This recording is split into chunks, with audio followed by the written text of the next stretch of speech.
ఓం మహాగణపతే నమః.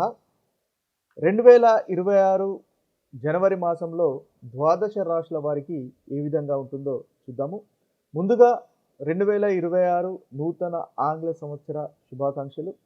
ఈ నూతన ఆంగ్ల సంవత్సరము ప్రతి ఒక్కరికి అనుకున్నటువంటి ఫలితాలు తీసుకురావాలి.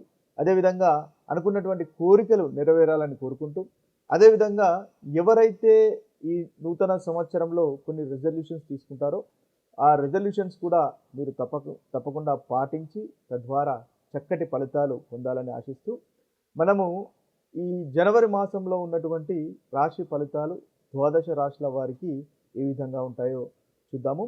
అయితే ఈ జనవరి మాసంలో ముఖ్యంగా గ్రహచారాన్ని, అంటే ఏ విధంగా గ్రహాలు సంచరిస్తున్నాయో కనుక చూసినట్టయితే ఒక చక్కటి యోగము అనేది మనకు కనిపిస్తుంది. 4 గ్రహాలు మనకు దాదాపుగా మొదటి భాగం, అంటే ఈ మాసంలో దాదాపుగా మొదటి 2 వారాలు దాదాపు 16, 17 తేదీ వరకు ఒకే రాశిలో సంచారం చేస్తున్నాయి. అదేవిధంగా దాని తర్వాత ఇంకొక రాశిలో సంచారం చేస్తున్నాయి.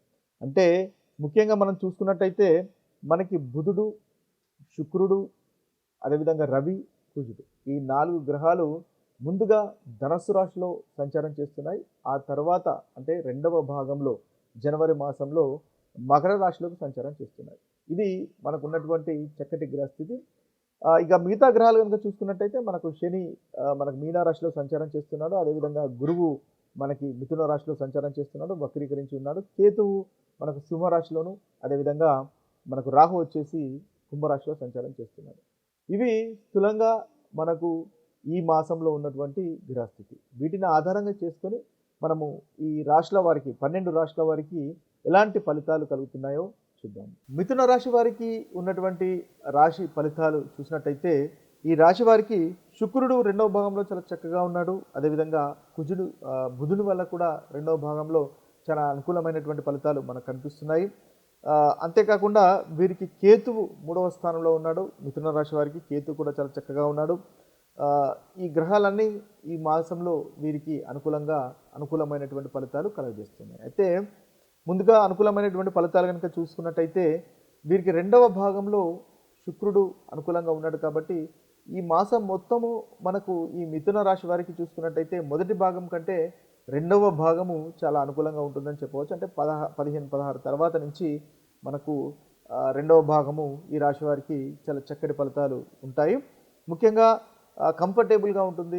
12వ అధిపతి శుక్రుడు, అదేవిధంగా పంచమాధిపతి అయినటువంటి శుక్రుడు రెండవ భాగంలో, అంటే దాంపత్య సౌఖ్యానికి సంబంధించినటువంటి విషయాల్లో, ప్రేమకు సంబంధించినటువంటి విషయాల్లో మీకు అనుకూలంగా ఉంటాడు.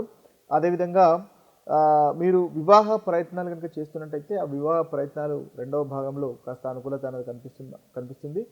ఒకవేళ మీకు ఆ సంబంధాలు కనుక సెట్ అయినట్టయితే ధనవంతులు అయినటువంటి పార్ట్నర్స్ రావడము లాంటివి కలిగే అవకాశాలు మనకు ఈ సమయంలో గోచరిస్తున్నాయి. అదేవిధంగా బుధుని వల్ల కూడా చాలా చక్కటి ఫలితాలు కలుగుతాయి. బుధుడు 1వ అధిపతి, అదేవిధంగా 4, కాబట్టి బుధుడు రాష్ట్రాధిపతి కాబట్టి బలంగా ఉంటాడు. మీకు అనేక రకాల ధనలాభం కనిపిస్తుంది. సంతానం విషయంలో కూడా అనుకూలత అనేది మనకు కనిపిస్తుంది. తృప్తికరమైనటువంటి భోజనము, షేర్ మార్కెట్లో కూడా అనుకోకుండా లాభాలు గడించేటటువంటి అవకాశాలు కనిపిస్తున్నాయి. అయితే ఇది రెండవ భాగంలో మనకు ఈ వృషభ రాశి వారి మిథున రాశి వారికి మనకు రెండవ భాగంలో గోచరిస్తున్నాయి. కేతు వల్ల కూడా చాలా ధైర్యము, ఆత్మవిశ్వాసం అనేది పెరుగుతుంది. ఈ రాశి వారికి ఆధ్యాత్మికత కూడా పెరిగే అవకాశాలు మనకు అధికంగా గోచరిస్తున్నాయి. అయితే వీరికి మొదటి భాగంలో కాస్త జాగ్రత్తగా ఉండవలసినటువంటి అవసరం ఉంటుంది. 2 వారాల్లో ముఖ్యంగా రవి కూడా అంతగా అనుకూలంగా లేడు, కుజుడు కూడా అంతగా అనుకూలంగా లేడు. రవి, కుజులు సప్తమంలో ఉంటారు. మీ యొక్క రాశి పైన దృష్టి ఉంటుంది కాబట్టి అగ్రెసివ్గా మారుతారు మిథున రాశి వారు. అదేవిధంగా అగ్రెసివ్గా మారడం వల్ల అహంకారం పూరితమైనటువంటి మాటలు మాట్లాడడం వల్ల ఇబ్బంది పాలయ్యేటటువంటి అవకాశాలు కనిపిస్తున్నాయి. అది కుటుంబంలోనైనా సరే, లేదా మీరు పనిచేసే చోట అయినా సరే సంయమనం పాటించండి, ఓపికగా ఉండండి, అగ్రెసివ్గా మారకండి. కాస్త ఈ కుజ మనకి రవులు 2 అగ్రెసివ్ ప్లానెట్స్ కాబట్టి, అగ్రెసివ్ ఇన్ ద సెన్స్ అహంకారంగా ఉండేటటువంటి ప్లానెట్స్, సడన్గా కోపం వచ్చేటటువంటి ప్లానెట్స్ కాబట్టి వాటికి దూరంగా ఉండడం మంచిది. సేవింగ్స్ అనేవి కూడా ఖర్చు అయ్యేటటువంటి అవకాశాలు ఉంటాయి కాబట్టి ఈ ఖర్చు విషయంలో జాగ్రత్త పడండి. పనుల్లో ఆటంకాలు కూడా కనిపిస్తున్నాయి కాబట్టి ముందుగానే ప్లాన్ చేసుకోండి. కొత్త పనులు కూడా ఆటంకాలు కనిపిస్తున్నాయి కాబట్టి జాగ్రత్తగా ప్లాన్ చేసుకోవడం వల్ల మంచి ఫలితాలు అనేవి ఈ రాశి వారు పొందుతారు. ముఖ్యంగా మీరు రవినికి కుజునికి సంబంధించినటువంటి పరిహారాలు చేసుకోవడం వల్ల మంచి ఫలితాలు మీకు కలుగుతాయి.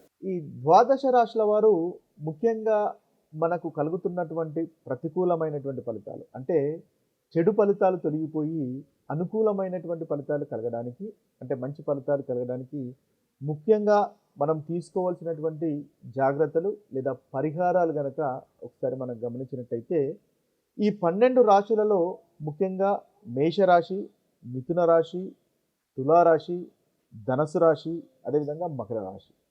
ఈ రాశి వారికి కుజుడు అంతగా అనుకూలంగా లేడు కాబట్టి ఈ రాశి వారు కుజునికి సంబంధించినటువంటి గ్రహ పరిహారాలు చేసుకోవడం వల్ల ఈ మాసంలో వీరికి కలుగుతున్నటువంటి చెడు ఫలితాలు తొలగిపోయి అనుకూలమైనటువంటి ఫలితాలు కలుగుతాయి. అయితే ఎలాంటి పరిహారాలు మనము కుజునికి సంబంధించినటువంటి పరిహారాలు చేసుకోవాలో ఒకసారి గమనించినట్టయితే ముఖ్యంగా కుజునికి సంబంధించినటువంటి గ్రహ దేవత అదేవిధంగా హనుమంతుణ్ణి ఆరాధించినట్టయితే లేదా సుబ్రహ్మణ్య స్వామిని ఆరాధించినట్టయితే మనకు కుజుని వల్ల కలుగుతున్నటువంటి ప్రతికూలత ఫలితాలు తొలగిపోయి అనుకూలమైనటువంటి ఫలితాలు కలుగుతాయి. అయితే ముఖ్యంగా మంగళవారము లేదా శనివారము హనుమంతుని ఆలయ సందర్శనము చేయడం వల్ల ఈ మాసంలో ఈ రాశుల వారికి అనుకున్నటువంటి పనులు చేయగలుగుతాయి. ముఖ్యంగా పనులు అనేవి తొందరగా జరుగుతాయి. ఎక్కడైతే మీ పనులు ఆటంకాలుగా ఆగిపోయి ఉన్నాయో మీరు ఈ హనుమంతుణ్ణి ఆరాధించడం వల్ల ఈ మాసంలో ఆ పనుల్లో స్పీడ్ అనేది పెరుగుతుంటుంది, చక్కటి ఫలితాలు కలుగుతాయి. అదేవిధంగా కుజునికి సంబంధించినటువంటి బీజ మంత్రాన్ని కూడా మీరు ఇంట్లో పఠించవచ్చు. ముఖ్యంగా ఓం క్రీం కుజాయ నమః అనేటటువంటి బీజ మంత్రాన్ని 108 సార్లు పఠించండి. లేదా ఓం అంగారకాయ నమః అనేటటువంటి బీజ మంత్రాన్ని కూడా 108 సార్లు పఠించినట్టయితే ప్రతిరోజు మీకు ఈ మాసంలో ఉన్నటువంటి చెడు ఫలితాలు తెలియపోతాయి.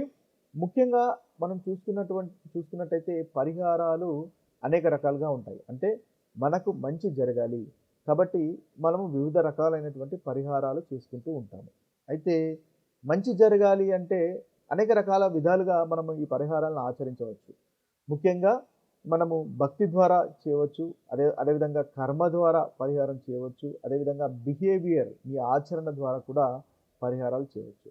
అంటే ఈ కుజుని వల్ల కలుగుతున్నటువంటి ప్రతికూలత తొలగిపోవడానికి ముఖ్యంగా కోపంగా ఉండకుండా ఉండడము, అహంకారాన్ని ప్రదర్శించకుండా ఉండడము, అగ్రెసివ్గా ఉండకుండా ఉండడం అనేది కూడా చక్కటి పరిహారంగా కలుగుతుంది. ఇలా మీ బిహేవియర్లో కనుక మార్పు వచ్చినట్టయితే ఆటోమేటిక్గా మీకున్నటువంటి గ్రహాల యొక్క స్ట్రెంగ్త్ అనేది పెరుగుతుంటుంది. ఎందువల్లంటే మనకు ప్రకృతి అనేది ఆ విధంగా మనకు ప్రవర్తిస్తుంది కాబట్టి మీ యొక్క బిహేవియర్లో కనుక మార్పు వచ్చినట్టయితే చక్కటి ఫలితంగా కలుగుతుంటుంది. ఈ కుజునికి సంబంధించినటువంటి విషయంలో అహంకారం తగ్గించుకోవడం వల్ల మంచి ఫలితాలు అనేవి కలుగుతాయి. మీకు ఒకవేళ ప్రాపర్టీకి సంబంధించినటువంటి విషయాల్లో కానీ లేదా వాహనానికి సంబంధించినటువంటి విషయాల్లో కానీ ల్యాండ్ ప్రాపర్టీస్ విషయాల్లో కానీ ఒకవేళ ఇబ్బందులు కనుక పడుతున్నట్టయితే ఈ అహంకారాన్ని తగ్గించుకోవడము, ఇంట్లో కోపాన్ని తగ్గించుకోవడం వల్ల కూడా అది పాజిటివ్గా మారుతుంది. తద్వారా ఆ ఫలితాలు కూడా మీకు తొందరగా వస్తాయి అనేది గుర్తుపెట్టుకోండి. ఇక చూసుకున్నట్టయితే కుజుడు అనుకూలంగా లేడు కాబట్టి తీసుకునేటటువంటి ఆహార విషయంలో రక్తానికి సంబంధించినటువంటి ఆహారం విషయంలో బీట్రూట్స్ కానీ లేదా క్యారెట్స్ కానీ బాదాలు కానీ ఇలాంటివి తీసుకోవడం వల్ల కూడా మీకు చాలా చక్కటి ఫలితాలు ఉంటాయి. ఆ కుజునికి సంబంధించినటువంటి ఎనర్జీ తగ్గిపోతుంది. ఆ ఎనర్జీని మీరు ఇంట్లో మళ్ళీ దాన్ని రీప్రొడ్యూస్ చేసుకోవడానికి ఉపయోగపడుతుంది. ఇది ముఖ్యంగా కుజునికి సంబంధించినటువంటి పరిహారంగా మనం చూడవచ్చు. ఇక మిగతా రాశుల యొక్క పరిహారాలు కనుక చూసినట్టయితే వృషభ రాశి, కర్కాటక రాశి, సింహరాశి, కన్యరాశి ఈ 4 రాశుల వారు రవిని ఆరాధించినట్టయితే వీరికి చాలా చక్కటి ఫలితాలు కలుగుతాయి. ముఖ్యంగా రవి అంటే సూర్య నమస్కారాలు చేయడం వల్ల మంచి ఫలితాలు ఈ రాశి వారికి కలుగుతాయి. ఉదయం ఎండలో సూర్య నమస్కారం చేయడం వల్ల మీకు మంచి ఫలితాలు అనేవి మనకు కలుగుతాయి. ముఖ్యంగా ఆదివారం రోజు ఫాస్టింగ్ చేయడం వల్ల కూడా ఈ రాశుల వారికి అనుకున్నటువంటి ఫలితాలు కలుగుతాయి. ముఖ్యంగా మన కుజుని యొక్క రవి యొక్క బీజ మంత్రాన్ని కనుక మనం పఠించగలిగినట్టయితే ప్రతిరోజు చాలా చక్కటి అనుకూలత అనేది మీకు పెరుగుతుంటుంది. ఓం హ్రాం హ్రీం హ్రౌం సూర్యాయ నమః అనేటటువంటి రవి బీజ మంత్రాన్ని పఠించండి. తద్వారా ఏదైతే రవి వల్ల మీకు ప్రతికూలత ఉందో ఆ ప్రతికూలత అనేది తొలగిపోతుంది. అయితే ముఖ్యంగా చూసుకున్నట్టయితే బిహేవియరల్ మనము రెమెడీస్ కనుక చూసుకున్నట్టయితే ఆచరణలో చేయవలసినటువంటి రెమెడీస్ కనుక చూసుకున్నట్టయితే తల్లిదండ్రులను ఆరాధించడం వల్ల మంచి ఫలితాలు మీకు కలుగుతాయి.